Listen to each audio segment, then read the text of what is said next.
Hi friends, അസ്സലാമു അലൈക്കും and welcome back. ഇന്നത്തെ റെസിപ്പി നല്ല ഒരു മീൻ പൊള്ളിച്ചതായാലോ. നല്ല അടിപൊളിയായിട്ടുള്ള നമ്മുടെ കേരള സ്റ്റൈൽ മീൻ പൊള്ളിച്ചത്. അപ്പോൾ ഈ ഒരു രീതിയിൽ നിങ്ങൾ മീൻ പൊള്ളിച്ചത് ഉണ്ടാക്കുകയാണെങ്കിൽ പിന്നെ ഈ രീതിയിൽ തന്നെ ഉണ്ടാക്കിക്കൊണ്ടേയിരിക്കും. അത്രയ്ക്ക് ടേസ്റ്റിയാണ്. അപ്പോൾ ഇതെങ്ങനെ ഉണ്ടാക്കാമെന്ന് നമുക്ക് വീഡിയോയിലോട്ട് പോവാം. അപ്പോൾ ഞാൻ നല്ല പെടക്കുന്ന 2 പുഴമീനാണ് കേട്ടോ എടുത്ത് വെച്ചിട്ടുണ്ട്. അപ്പോൾ ഇത് ഫുൾ സൈസ് തന്നെ എടുക്കുക. എന്നിട്ട് ഇതുപോലെ അങ്ങ് കട്ട് ചെയ്തെടുക്കുക. അതിന് ശേഷം നമുക്ക് ഇതിനൊന്ന് വരയിട്ട് കൊടുക്കണം. നമ്മുടെ മുളകൊക്കെ തേച്ച് പിടിക്കുന്ന സമയത്ത് നന്നായിട്ട് പിടിച്ചിട്ടാൻ വേണ്ടിയിട്ട് നമ്മുടെ മീൻ ഫ്രൈ ചെയ്യുന്നില്ലേ, അതുപോലെ അതിന് വരയിട്ട് കൊടുക്കുന്ന പോലെ നമുക്കൊന്ന് വരയിട്ട് കൊടുക്കാം. അയല, കരിമീൻ, അങ്ങനെ വലിയ സൈസിലൊക്കെ വരുന്ന മീനില്ല, അപ്പോൾ അങ്ങനെയൊക്കെ ചെയ്തെടുക്കാം. മത്തി അങ്ങനെ ചെയ്തെടുത്താൽ ടേസ്റ്റ് ഉണ്ടാകുമെന്ന് എനിക്ക് തോന്നുന്നില്ല. അപ്പോൾ ഇതുപോലത്തെ വലിയ സൈസിലൊക്കെ വരുന്ന മീൻ ഇതുപോലെ നല്ല ടേസ്റ്റി ആയിട്ട് തന്നെ ചെയ്തെടുക്കാം. അപ്പോൾ ഞാൻ ഈ 2 മീനും ഇങ്ങനെ വരയിട്ട് കൊടുത്തിട്ടുണ്ട്. ഒരു സൈഡ് വരയിട്ട് കൊടുത്തിട്ടുള്ളൂ. ഇനി നമുക്കില്ലേ ഈ മീനെ ഒന്ന് മാറ്റി വെക്കാം. അതിനുശേഷം നമുക്ക് ഇതിലേക്ക് ആവശ്യത്തിനുള്ള മസാല റെഡിയാക്കണ്ടേ. അതിന് വേണ്ടിയിട്ട് ഒരു ബൗൾ എടുത്ത് വെച്ചിട്ടുണ്ട്.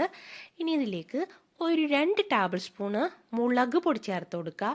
ഞാനിപ്പോൾ 1 ടേബിൾ സ്പൂണ് എരിവുള്ളതും 1 ടേബിൾ സ്പൂൺ എരിവില്ലാത്തതാണ് ചേർത്ത് കൊടുക്കുന്നത്. നിങ്ങൾക്ക് ഉള്ള എരിവിനനുസരിച്ച് ചേർത്ത് കൊടുക്കാം.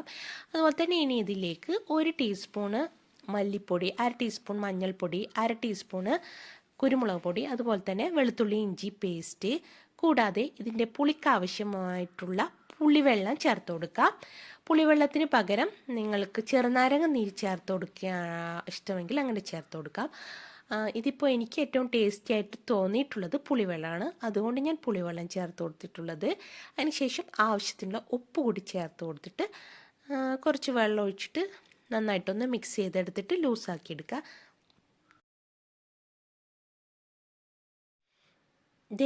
ഈ ഒരു കൺസിസ്റ്റൻസിയിൽ ചെയ്തെടുക്കുക കേട്ടോ. നമ്മുടെ മീനിൽ പിടിക്കുന്ന രീതിയിൽ മസാല റെഡിയാക്കാം. കാരണം അത് നന്നായിട്ടൊന്ന് പിടിച്ച് കിട്ടുക. നമുക്ക് ഫ്രൈ ചെയ്തെടുക്കാനുള്ളതല്ലേ, അതിന് വേണ്ടിയിട്ട് ഈ ഒരു രീതിയിൽ ലൂസാക്കിയെടുക്കാം. ഇനി നമ്മുടെ താരമായ ഈ മീനിലെ നമുക്ക് ഈ മസാലയിൽ നന്നായിട്ട് അങ്ങ് തേച്ച് പിടിപ്പിക്കുക. എല്ലാ ഭാഗത്തും ഈ മസാല എത്തുന്ന രീതിയിൽ തേച്ച് പിടിപ്പിക്കുക. അപ്പോൾ ഉപ്പും മുളകൊക്കെ കറക്റ്റായിട്ടുണ്ടെന്ന് ടെസ്റ്റ് ചെയ്തതിന് ശേഷം നന്നായിട്ടൊന്ന് തേച്ച് പിടിപ്പിക്കുക. ഉള്ളിലും പുറത്തും ഒക്കെ എത്തുന്ന രീതിയിൽ നന്നായിട്ടൊന്ന് തേച്ച് പിടിപ്പിക്കണേ. എൻ്റെ ചാനൽ സബ്സ്ക്രൈബ് ചെയ്യാതെ കാണുന്നവരാണെങ്കിൽ ഒന്ന് സബ്സ്ക്രൈബ് ചെയ്തേക്കണേ. കൂടാതെ ഇഷ്ടപ്പെടാൻ ലൈക്ക് ചെയ്യാനും ഷെയർ ചെയ്യാനും കമൻറ്റ് ചെയ്യാനും മറക്കല്ലേ. അപ്പോൾ ഞാൻ 2 മീനും നന്നായിട്ട് ഈ മസാല തേച്ച് പിടിപ്പിക്കുന്നുണ്ട്. അതിന് ശേഷം നന്നായിട്ട് ഇതൊന്ന് കവറായതിന് ശേഷം നമുക്കിത് കുറച്ച് സമയം ഒന്ന് റെസ്റ്റ് ചെയ്യാനായിട്ട് വെക്കാം കേട്ടോ.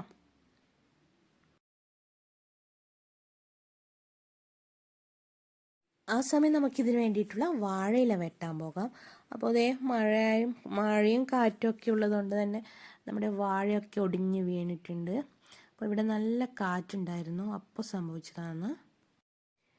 ഇനി നമുക്കിതിന് വേണ്ടിയിട്ടുള്ള മസാല റെഡിയാക്കാം. അതിന് വേണ്ടിയിട്ട് ഞാനൊരു പാൻ വെച്ചിട്ടുണ്ട്. ഇനി ഇതിലേക്ക് കുറച്ച് വെളിച്ചെണ്ണ ഒഴിച്ചു കൊടുക്കാം.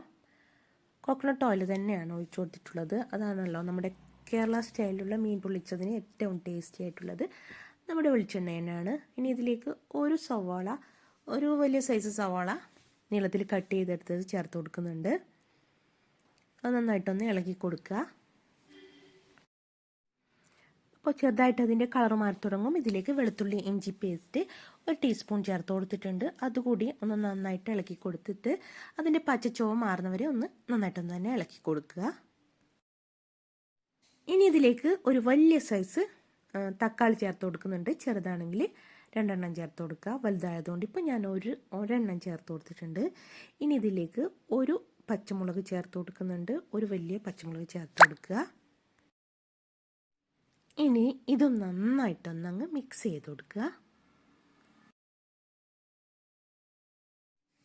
ഇനി ഇതിലേക്ക് ഞാൻ ഒരു തണ്ട് കറിവേപ്പില കൂടി ചേർത്ത് കൊടുക്കുന്നുണ്ട്. അതുകൂടി ചേർത്ത് കൊടുക്കുക. ഇനി ഇതിന് വേണ്ടിയിട്ടുള്ള പൊടികൾ ചേർത്ത് കൊടുക്കാം. ആദ്യം തന്നെ ഞാൻ ഇതിലേക്ക് 1 ടേബിൾ സ്പൂൺ മുളക് പൊടി ചേർത്ത് കൊടുക്കുന്നുണ്ട്. ഇനി ഇതിലേക്ക് ഒരു 1/2 ടേബിൾ സ്പൂണ് കുരുമുളക് പൊടി ചേർത്ത് കൊടുക്കുക. കൂടാതെ 1/2 ടേബിൾ സ്പൂണ് വലിയ ജീരകത്തിൻ്റെ പൊടി കൂടി ചേർത്ത് കൊടുക്കുന്നുണ്ട്. അത് എല്ലാവരും ഒന്ന് സ്കിപ്പ് ചെയ്യാതെ ചേർത്ത് കൊടുക്കുക. കാരണം ഈ ഒരു പെരുംജീരകത്തിൻ്റെ പൊടി ഈ മീൻ പൊള്ളിച്ചതിനൊരു പ്രത്യേക ടേസ്റ്റ് കൊടുക്കും. അപ്പോൾ എല്ലാവരും ഒന്ന് ചേർക്കാൻ ശ്രദ്ധിക്കുക. ഇനി നമുക്കിതൊന്ന് അടച്ചു വെച്ച് കുക്ക് ചെയ്യാം. ഇനി നമുക്കിതൊന്ന് ഓപ്പൺ ചെയ്ത് നോക്കാം. വെന്തിട്ടുണ്ടോ എന്നറിയണ്ടേ. അപ്പോൾ അതേ ഇത് പാകത്തിന് വെന്തിട്ടുണ്ട്. ഇനി നമുക്കിതിലേക്ക് ആവശ്യത്തിലുള്ള ഉപ്പ് ചേർത്ത് കൊടുക്കാം. നമ്മൾ തീരെ ഉപ്പ് ചേർത്ത് കൊടുത്തിട്ടില്ലല്ലോ. ഇപ്പം നോക്കിയിട്ട് ആവശ്യത്തിലുള്ള ഉപ്പ് ചേർത്ത് കൊടുക്കാം. അതുകൂടി ചേർത്തിട്ട് നന്നായിട്ടൊന്ന് മിക്സ് ചെയ്തെടുക്കാം.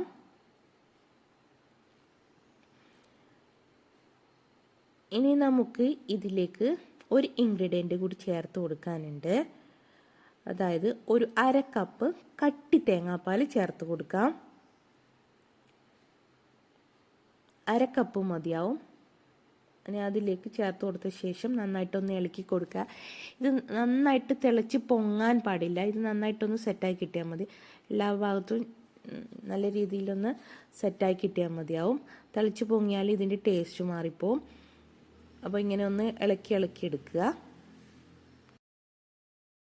അപ്പോൾ ഇത് സെറ്റായതിന് ശേഷം ഇതിൻ്റെ ഫ്ലെയിം ഓഫാക്കിയിട്ട് നമ്മളിത് ഒരു മിക്സിയുടെ ജാറിലിട്ടിട്ട് ഒന്ന് അരച്ചെടുക്കുകയാണ് ചെയ്യുന്നത്.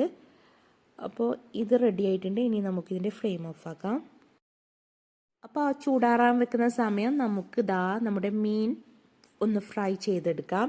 അപ്പോൾ അതിന് വേണ്ടിയിട്ട് നമ്മൾ കോക്കനട്ട് ഓയിൽ തന്നെ ഉപയോഗിക്കാൻ ശ്രദ്ധിക്കുക. കാരണം നമ്മുടെ കേരള ഡിഷല്ലേ, അപ്പോൾ നമ്മുടെ കോക്കനട്ട് ഓയിൽ തന്നെ ഉപയോഗിച്ചിട്ട് ഫ്രൈ ചെയ്തെടുക്കാം. അപ്പോൾ ഞാൻ 2 മീനും ഫ്രൈ ചെയ്തെടുക്കുന്നുണ്ട്. അപ്പോൾ ഇത് ഒരു 10-15 മിനിറ്റ് വെച്ചതിന് ശേഷം നന്നായിട്ട് ഇതിലേക്ക് ഉപ്പുമുളകൊക്കെ പിടിച്ചിട്ടുണ്ടാവും. അപ്പോൾ ഇത് ഒരു ഭാഗം ഫ്രൈ ആകുമ്പോൾ നമുക്ക് മറിച്ചിട്ടിട്ട് മറ്റേ ഭാഗം ഒന്ന് ഫ്രൈ ആക്കി എടുക്കാം. അപ്പോൾ ഇതൊരു ഭാഗം ഫ്രൈ ആയിട്ടുണ്ട്. ഇനി നമുക്കൊന്ന് മറിച്ചിട്ട് കൊടുക്കാം. മീനൊന്ന് മറിച്ചിട്ട് കൊടുക്കുമ്പോൾ പൊട്ടിപ്പോകാതെ ഒന്ന് ശ്രദ്ധിക്കുക. മെല്ലെ ഒന്ന് മറിച്ചിട്ട് കൊടുക്കുക. വലിയ മീനൊക്കെ ആകുമ്പോഴേ പൊട്ടിപ്പോകാനുള്ള ചാൻസ് കൂടുതലാണ്. അപ്പോൾ ശ്രദ്ധിച്ചിട്ടൊന്ന് മറിച്ചിട്ട് കൊടുക്കാം. അപ്പോൾ നമ്മുടെ മീൻ 2 ഭാഗവും ഫ്രൈ ആയിട്ടുണ്ട്. ഇനി നമുക്കിതിൻ്റെ ഫ്ലെയിം ഓഫാക്കാം. അതിനുശേഷം നമ്മൾ ചൂടാറാനായിട്ട് മാറ്റി വെച്ച് നമ്മുടെ ഉള്ളിയും തക്കാളിയുടെയും വഴറ്റി വെച്ചിരിക്കുന്ന മസാലയില്ലേ, അത് ഞാനൊരു മിക്സിയുടെ ജാറിട്ടൊന്ന് അടിച്ചെടുത്തിട്ടുണ്ട്. അത് ഇനി നമ്മുടെ വാഴയിലയിലെ ഒന്ന് ഞാൻ വാട്ടിയെടുത്തിട്ടുണ്ട്. നമ്മുടെ സ്റ്റൗവിൽ വെച്ചിട്ട് ഫ്ലെയിം അണിച്ചിട്ടൊന്ന് വാട്ടിയെടുക്കാം. കരിഞ്ഞു പോവണ്ട. ഇനി അതിൻ്റെ മുകളിലായിട്ട് കുറച്ച് കറിവേപ്പില ഇട്ട് കൊടുക്കുന്നുണ്ട്. 2 തണ്ട് കറിവേപ്പില ഞാനിതുപോലെ ഇട്ട് കൊടുക്കുന്നുണ്ട്. കറിവേപ്പില ഇട്ട് കൊടുത്തതിന് ശേഷം നമ്മൾ ഫ്രൈ ചെയ്ത് വെച്ചിരിക്കുന്ന നമ്മുടെ മീൻ ഇട്ട് കൊടുക്കുക. അതിനുശേഷം നമ്മൾ മിക്സിയിലൊന്ന് ഒതുക്കിയെടുത്തിട്ടുള്ള നമ്മുടെ മസാല ചേർത്ത് കൊടുക്കുക. നിങ്ങൾക്ക് ആവശ്യത്തിന് ഇഷ്ടമുള്ള അനുസരിച്ച് നിങ്ങൾക്ക് മസാല വെച്ച് കൊടുക്കാം. ഇത് എന്താ പറയുക, ഈ ഇലയിലൊക്കെ പൊതിഞ്ഞ് നമ്മുടെ നല്ല ചൂടൊക്കെ ആയി കഴിയുമ്പോൾ ഭയങ്കര ടേസ്റ്റാണ്. ഈ മസാലയൊക്കെ ഇതിൻ്റെ ടേസ്റ്റ് അങ്ങ് മാറും. അപ്പോൾ അത്രയും ടേസ്റ്റാണ്. അപ്പോൾ നിങ്ങൾക്ക് മസാല ആവശ്യത്തിന് വെച്ച് കൊടുക്കാം. അതിന് ശേഷം നമ്മൾ ഇതൊന്ന് നന്നായിട്ടൊന്ന് കെട്ടിക്കൊടുക്കാം. ഈ നന്നായിട്ട് കെട്ടിക്കൊടുക്കണം. അപ്പോഴാണ് ഇത് പുറത്ത് പോകാത്ത രീതിയിൽ നന്നായിട്ട് അങ്ങ് കെട്ടിക്കൊടുക്കുക. നൂല് വെച്ച് കെട്ടിക്കൊടുക്കുന്ന സമയത്ത് നൂല് പൊട്ടിപ്പോകുന്നുണ്ട്. അതുകൊണ്ട് ഞാൻ വാഴയുടെ നാര് വെച്ച് തന്നെയാണ് കെട്ടിക്കൊടുക്കുന്നത്. ഇത് വെച്ച് കെട്ടിക്കൊടുക്കുമ്പോൾ നല്ല ടൈറ്റ് കിട്ടുന്നുണ്ട്. അപ്പോൾ നാരുള്ളവർ ഇതുപോലെ നാര് വെച്ച് കെട്ടിക്കൊടുത്താൽ നന്നായിരിക്കും. അപ്പോൾ ഞാൻ 2 സൈഡും നന്നായിട്ട് തന്നെ നാര് വെച്ചിട്ട് കെട്ടിക്കൊടുത്തിട്ടുണ്ട്. ഇനി ബാലൻസ് വന്ന ഭാഗം ഞാനൊന്ന് കട്ട് ചെയ്തെടുക്കുകയാണ്. അതിനുശേഷം ഒരു പാന് വെച്ചിട്ട് ചൂടാക്കി എടുത്തിട്ടുണ്ട്. ഇനി ഇതിലേക്ക് കുറച്ച് വെളിച്ചെണ്ണ ഒഴിച്ചു കൊടുക്കുക. ആ വെളിച്ചെണ്ണ ഇതുപോലെ അങ്ങ് ചെയ്ത് കൊടുത്തതിന് ശേഷം ഒന്ന് ചൂടായി വരുമ്പോൾ നമുക്ക് ഇതിലേക്ക് നമ്മൾ കെട്ടി വെച്ചിരിക്കുന്ന നമ്മുടെ മീനിൻ്റെയും മസാലയുടെയൊക്കെ ആ കുട്ടൊന്ന് വെച്ച് കൊടുക്കുക. ഇത് ലോ ഫ്ലെയിമിൽ വെച്ചിട്ട് വേണം ഇനി കുക്ക് ചെയ്തെടുക്കാനായിട്ട്. അപ്പോൾ ലോ ഫ്ലെയിമിൽ വെച്ച് കൊടുക്കുക. അതിനുശേഷം ഒരു 5-10 മിനിറ്റ് വെക്കുമ്പോഴൊക്കെ തന്നെ ഇത് നന്നായിട്ടൊന്ന് ജോയിൻ്റായിട്ട് വരും. അപ്പോൾ ഒന്ന് ഫ്ലെയിമൊക്കെ അനുസരിച്ച് ഇതിൽ വ്യത്യാസം വരാം. അപ്പോൾ ഞാനിതൊന്ന് അടച്ചു വെച്ചിട്ടുണ്ട്. ഇനി നമുക്കിതൊന്ന് ഓപ്പൺ ചെയ്ത് നോക്കാം. കുറച്ച് സമയമായിട്ടുണ്ട്. ഇനി നമുക്കിതൊന്ന് ഓപ്പൺ ചെയ്ത് നോക്കാം. ഇതിന്ന് എണ്ണയൊക്കെ തെളിഞ്ഞ് വന്നിട്ടുണ്ട്. ഇനി നമുക്ക് ഒരു ഭാഗം കുക്കായിട്ടുണ്ട്. ഇനി നമുക്ക് ഇതൊന്ന് മറിച്ചിട്ട് കൊടുക്കാം. അപ്പോൾ നമ്മുടെ മീൻ ഞാനൊന്ന് മറിച്ചിട്ട് കൊടുത്തിട്ടുണ്ട്. ഇനി നമുക്ക് ഇതുകൂടി കുറച്ച് സമയം ഒന്ന് അടച്ചു വെച്ചിട്ട് കുക്ക് ചെയ്തിടണം. കാരണം 2 സൈഡും നമുക്ക് കുക്കാക്കിയിട്ടുണ്ടേ. ഇനി നമുക്ക് കുറച്ച് സമയത്തിന് ശേഷം അതും ലോ ഫ്ലെയിമിലിടാൻ ശ്രദ്ധിക്കണേ. അതിന് ശേഷം ഒരു 5-10 മിനിറ്റൊക്കെ കഴിഞ്ഞിട്ടുണ്ട്. നമ്മുടെ അടിപൊളിയായിട്ടുള്ള മീൻ പൊള്ളിച്ചതിൻ്റെ നല്ലൊരു മണം വരുന്നുണ്ട് കേട്ടോ. ഇലയുടെയും മസാലയുടെ ഒക്കെ നല്ലൊരു മണം വരുന്നുണ്ട്. അപ്പോൾ നമ്മുടെ മീൻ പൊള്ളിച്ചത് റെഡി ആയിട്ടുണ്ട്. ഞാനിതൊരു വേറൊരു പാത്രത്തിലേക്ക് മാറ്റി കൊടുക്കട്ടെ. ഇതെല്ലാവരും ഒന്ന് ട്രൈ ചെയ്ത് നോക്കാം കേട്ടോ. എന്തായാലും നഷ്ടമാവില്ല. നമുക്കൊന്ന് സ്റ്റാറാവാൻ പറ്റിയ ഒരു ഐറ്റമാണ്.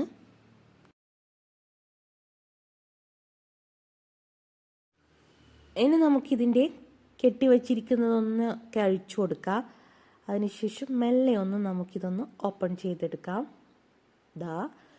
നല്ല മണമുണ്ട് കേട്ടോ. അപ്പോൾ ഇതൊന്ന് നമുക്ക് ഓപ്പൺ ചെയ്ത് നോക്കിയാലോ. ഇതിൻ്റെ അവസ്ഥ എന്താണെന്ന് അറിയണ്ടേ. മസാലയൊക്കെ ഇങ്ങനെ സ്പ്രെഡായി കിടക്കുന്നുണ്ട്. നന്നായിട്ട് മീനിൽ പിടിച്ച് കിട്ടിയിട്ടുണ്ട്. അപ്പോൾ ഈ രീതിയിൽ എല്ലാവരും ഒന്ന് ട്രൈ ചെയ്ത് നോക്കുക. എൻ്റെ വീഡിയോ ഇഷ്ടപ്പെടുകയാണെങ്കിൽ എൻ്റെ ചാനലൊന്ന് സബ്സ്ക്രൈബ് ചെയ്യാൻ മറക്കല്ലേ. കൂടാതെ ലൈക്ക് ചെയ്യാനും ഷെയർ ചെയ്യാനും മറക്കല്ലേ. ഇൻഷാ അല്ലാഹ് നല്ലൊരു വീഡിയോ ആയിട്ട് വീണ്ടും കാണാം.